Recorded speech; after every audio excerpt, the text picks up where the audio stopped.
안녕하세요. 저는 초등학교 6학년 박이슬입니다. 저는 너무나도 연약하고 부족한 사람이지만 제 안에 계신 예수님만 드러내기 위해 이 자리에 섰습니다.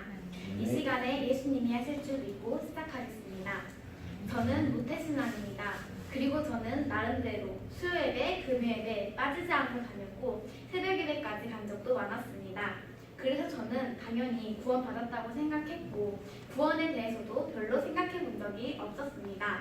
그런데 어느 날 아빠가 하나님의 은혜로 술을 금고 부활하신 예수님을 만나셨습니다. 그런데 저의 믿음과 아빠의 믿음은 뭔가 달랐습니다. 저의 믿음은 십자가에서 죽으신 예수님만 생각했지만 아빠는 죽으시고 부활하신 예수님을 마음에 믿어야 된다고 하셨습니다.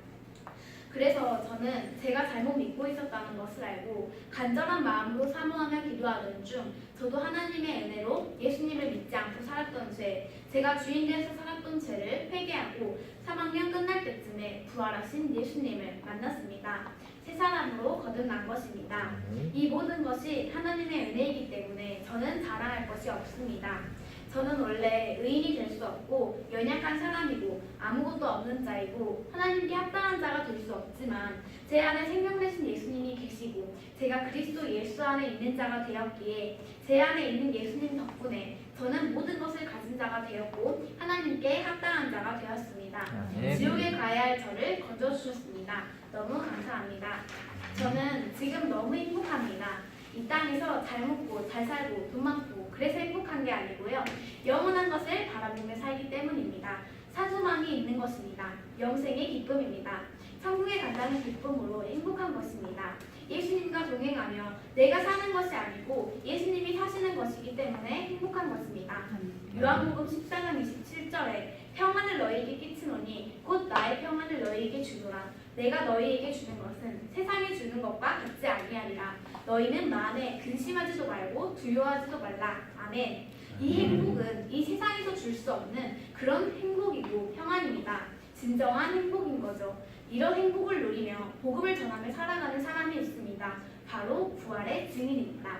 사도행전 1장 8절 말씀에 오직 성령이 너희에게 임하시면 너희가 권능을 받고 예루살렘과 온 유대와 사마리아와 땅끝까지 이르러 내 증인이 되리라 하시니라. 아멘. 예수님을 믿고 성령이 임하시면 권능을 받고 땅끝까지 복음을 전하는 증인이 부활의 증인입니다. 아멘. 여러분, 성경에는 분명히 예수님의 부활을 증거하라고 나와 있습니다.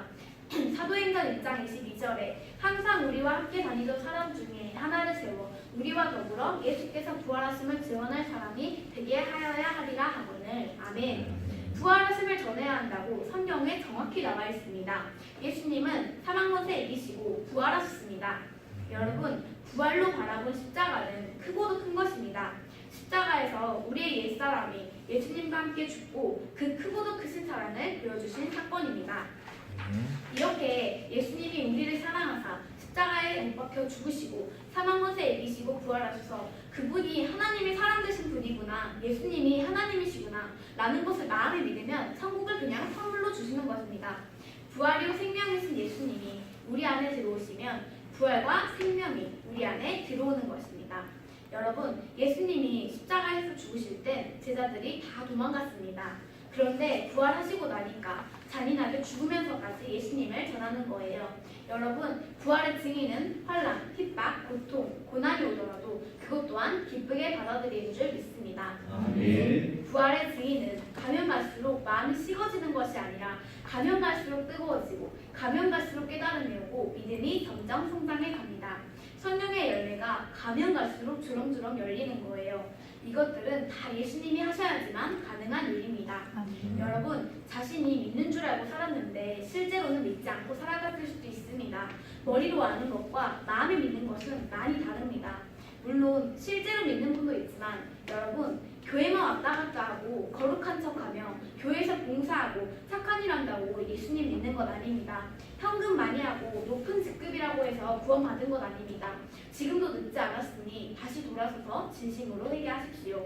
간절하게 기도하십시오. 자신이 끝까지 믿는다고 했다가 큰일 나는 것보다 자신이 지금 다시 돌아서서 자신이 믿고 있지 않았다는 것을 간절한 마음으로 회개하고 십자가에서 못 박혀 죽으시고 끝난 게 아닌 부활하신 예수님을 마음에 믿고 영원한 천국에 들어가는 것이 좋지 않겠습니까? 여러분, 지금까지 부활했던 사람은 아무도 없습니다. 하지만 우리가 믿든 안 믿든 예수님은 부활하셨습니다. 그래서 예수님이 살아계신 하나님이십니다. 그러면 성경도 모두 다 사실인 것입니다. 그래서 천국과 지옥은 실제로 있는 것입니다. 여러분, 영원한 것을 바라보며 살아가십시오. 이 세상에서 잘 살고 잘 먹어도 죽으면 다 늙고 가는 것입니다. 여러분, 예수님은 당신을 기다리고 계십니다. 예수님은 내가 너의 주인이 되겠니? 라고 묻고 계십니다. 예수님은 우리를 사랑하십니다. 지금까지 이 세상에서 어떻게 살아왔든 상관없습니다. 지금이라도 부활하신 예수님을 마음에 믿으면 되는 것입니다. 여러분, 우리의 믿음의 조상이 누구입니까? 아브라함입니다. 그런데 이 아브라함의 믿음은 무슨 믿음이었을까요? 성경에 정확히 나와 있습니다. 로마서 4장 17절 말씀에 기록된 바 내가 너를 많은 민족의 조상으로 세웠다 하신 것 같으니 그가 믿은 바 하나님은 죽은 자를 살리시며 없는 것을 있는 것으로 부르시는 이십니다. 아멘. 아브라함은 죽은 자를 살리시며 없는 것을 있는 것으로 부르시는 하나님을 믿고 있었습니다. 우리도 이런 믿음을 가지고 있어야 할 것 같습니다. 우리가 구원받는 법이 또 로마서 10장 9절에 나와 있습니다. 네가 만일 네 입으로 예수를 주로 시인하며 또 하나님께서 그를 죽은 자 가운데 살리신 것을 내 마음에 믿으면 구원을 받으리라. 아멘. 이 말씀에서 예수님을 주로 시인하고 하나님께서 예수님을 죽은 자 가운데 살리신 것을 우리 마음에 믿으면 구원을 받으리라 라고 나와 있습니다. 이렇게 예수님을 마음에 믿고 나니까 예수님보다 더 귀한 것은 없는 것 같습니다. 우리 모두 예수님 다시 오시는 그날을 소망하며 부활의 증인으로 예수님 안에서 그 복음 선포하며 세상을 이기며 살아가길 바랍니다. 사랑합니다. 축복합니다. 감사합니다. 아멘.